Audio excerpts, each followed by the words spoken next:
এই পাথরটা আমি এনেছিলাম সিলেট থেকে প্রায় ৮ বছর আগে। ছোট ছিলাম, তখন বুঝিনি প্রকৃতি থেকে এভাবে কিছু আনা ঠিক না। যেহেতু পাথরটা আমি ফিরিয়ে দিতে পারছি না, সেহেতু চলো এটা রং করে কাজে লাগে এমন কিছু একটা বানাই। এটার শেপ কিছুটা স্ট্রবেরির মতো, তাই এটা দিয়ে কিউট একটা স্ট্রবেরি বানাবো। তোমরা ভাবতেই পারো এটা আবার কি কাজে লাগবে, কিন্তু এটা আমরা পেপারওয়েট হিসেবে ইউজ করতে পারি। তাছাড়া এভাবে টেবিলের কোণায় পড়ে থাকলেও মন্দ হয় না। আসলে যেভাবে কয়দিন আগে সিলেটের সব পাথর রাতারাতি চুরি হয়ে গেল, ওটা দেখে নিজেকেও আমার চোর চোর লাগছে।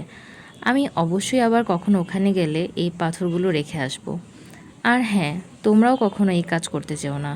গাছের ফুল যেমন গাছেই সুন্দর, তেমনি এই পাথরগুলো তার আসল জায়গাতেই সুন্দর।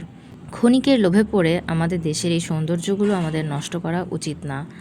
তো আমি পাথরটা আগে একটু সাদা করে দেন কালারগুলো অ্যাড করছি, যাতে কালারগুলো আরও ভাইব্রেন্ট লাগে। তারপর কিছু ডিটেলস অ্যাড করে নিলাম। এই তো তৈরি আমাদের স্ট্রবেরি। বেশি কিউট লাগলেও খেয়ে ফেলো না, দাঁত একটাও কিন্তু আস্ত থাকবে না। ভিডিও ভালো লাগলে লাইক কমেন্ট করতে ভুলো না কিন্তু।